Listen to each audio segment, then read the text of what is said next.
Congratulations, you have survived the 365 days of January, and it's now February the 1st, which is brilliant. Because it means that now in the garden, we can start thinking about garden planning properly and hold your horses. We can even sow some seeds. So it's still early in the year, particularly in Yorkshire. I am in the north of England, so I can't get too crazy. The ground is incredibly wet underfoot, loads of mud. So I can't put things outside yet, but I can plant some things in the greenhouse, and that's what we're going to do today. I've got three packets of seeds. So we're going to get going with some broad beans. This is last year's packets of seed.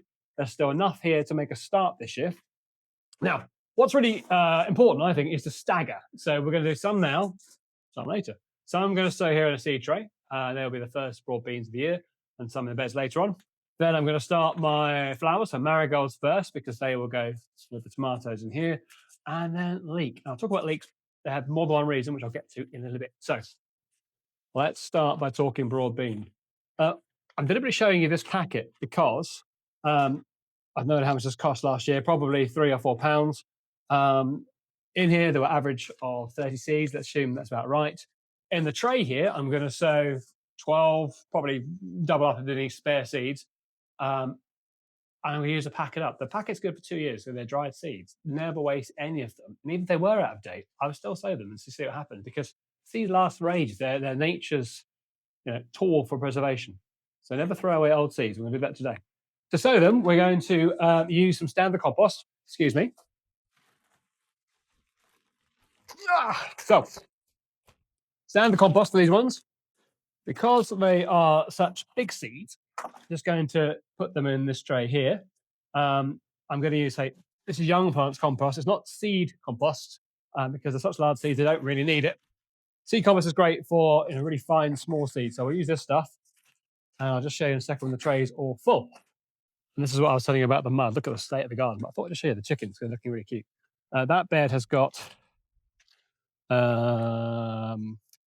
what's in there? There are some raspberry canes in there. That's what's in there. And below there is probably some dahlia bulbs, but they are not doing any harm really. Scratching around, but aren't they cute? So chickens, garden, mud, good. I can't help it. That's quite funny. Right, let's get back to seed sowing. So I filled this tray off. Now, this is very dry because it's been on the bench there all winter, but that's fine. We'll water it in a minute. With the big seeds, I'll water them after because there's no real harm in that. So there you go. We have the broad beans lined out on the tray. They're great big old seeds, so I just lay them out on the tray. And then all I have to do to plant them is just push them in. These seeds go in about an inch. Rule of thumb is to get them equal down the surface as their size. And I'm going to put them in sideways. And that is it. This is such a simple job. This one's great for kids, actually. If you have children and you're looking for something to sow, because they're so big and easy to manipulate, it's a great job for kids. Mine would love to do it if they weren't sat in the house watching TV. I think they're watching a Minecraft video. Good fun. But there you go. So that takes literally seconds. All done. So it's going to give them a good water. Obviously, we've got dry soil here, and I've got dried seeds that have been drying up for over a year. So I'm going to give a really good drink. And they're going to go on my rack, under a lid, in here, and the lid will go back on here later when I finish something else. So next job will be the marigolds. Now, marigolds actually are dead easy to keep. I should have saved last year's, frankly, but I didn't. I had to buy some more. I've probably also got some other packets in the shed, but I'll mix them together later, and I'm bound to do more than one sowing. They're a great seed, just scatter, and the weather's nice too. But I want these ones to start early because I have some in the greenhouse. This time I'm going to use seed starting soil. They're still quite big, but it's best. So we'll start with seed starting soil, and I'll show you. So marigolds. The seeds in these packets. What is that? Inner seed for preservation. I'm interested to know actually whether seed packets vary around the world. I'm sure they do. I imagine in Europe they're all very similar. But if you live somewhere else and you have a different experience, do comment. I'm interested. So marigold seeds in your packet. I'll say them all because they're going nuts. I'll say some for later, but you can see that's some there. I'm just going to sprinkle them over the top of the tray. If you just give me a second, I'll change the camera. So that's the idea. Sprinkle it over the top of the tray, and I'm going to give it a little bit of a firm to make sure they're all in good contact with the soil. Okay, that doesn't quite fit. Brilliant. And I'm just going to sprinkle a fairly light covering of the seed compost at the top. Not too much. That'll do me. And then again. And you'll see really, this doesn't take that long. It's not a very long job. I'm going to give them a good water in just as before. And then just like with the broad beans, I'm going to use a lid on my tray and pop it over here on my shelving. They'll be fine for germinating outside, which brings me to the last one, which is the leek. Now, let's say something about leek. So leek, I grow them for two reasons, actually, and one I discovered completely by accident. So we do eat leek. It's a good, if you're cooking with it, it's good for seasonality. Onions will tend to last into around about February if you're storing onions from the previous summer's crop. And then in the English cycle anyway, leeks then take over from February, March, and they provide the onion flavour to food until you get round to July, August again when the onions come back. So if you're talking about seasonality and proper cooking, and I know supermarkets are different, but proper cooking seasonality, onions half the year, leeks the other half the year.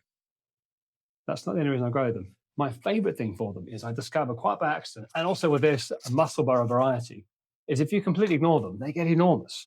And then they put a huge, great flower spike, and they're literally an allium. So they have these massive, great big allium flowers. And if I can find a picture, I'll put it in the video now. Hopefully there was one there a minute ago. And you can see how cool they are. So I'm doing it deliberately to grow some more of those. Right, unlike the last seeds, leek are tiny. There we go, tiny black specks in my hand. And I'm going to sow these onto wet compost. Wet, it's already watered and squished down a bit. It's wet because I don't want to water them off. I've just placed them because they'll get washed away. So I'm going to sprinkle on the seeds. Now, sprinkle on the surface, hang on. And sorry, I know you can't tell they're there, but I promise you they are. And I'm going to put some vermiculite over the top, which I explained last week is some volcanic rock all milled down. And this stuff does hold moisture, unlike the perlite, which doesn't, and that will help stop them dry out. This is seed compost. They won't be in here forever. I'm going to go on the shelf. I need to find a small lid for these, which I will in a minute. So far this year, and I think I remember saying in my last video, I'm not going to do loads of how-to this year. This is going to be a bit more like the year and what we do and why we do it and when we do it. So we've done so far. We've sowed sweet pea, and the sweet pea lives on the shelves in these boxes because I sowed them very, very early. And you can see they're all coming through now. So the sweet pea are beginning. These will probably be one of the first things flower that aren't bulbs in the garden, so they're looking great. And we've sowed chilies and tomatoes. The chilies are up. I'm going to show you those in the video in the house, and the tomatoes are just coming through. I'll show you in the house in a second. And that's it for now. And yeah, we'll talk about what's next when I get to the end. But that's it for outside, other than saying, there's chickens again. See you in a bit. And just to finish, I thought I'd do a quick update here on my windowsill. So here we have the tomatoes we sowed last week, and as expected, I should tell, right? This happens this morning. We have just got the very first seeds coming through from Cherry Falls, so that's great. And I can see just another one or two popping through, so they're just germinating. And here we have our chilies from 3 weeks ago, which are now germinating alongside a few mushrooms, which is great. But yeah, great success. So we have things growing in the garden. So that's where we are for now, right at the beginning of February. If you have got some value from the film as ever, do please drop a like and subscribe for more. Next time we're going to be sowing some more things in the greenhouse. I've got some lettuce planned. I've got some more peas. I've got loads of stuff. I will see you then.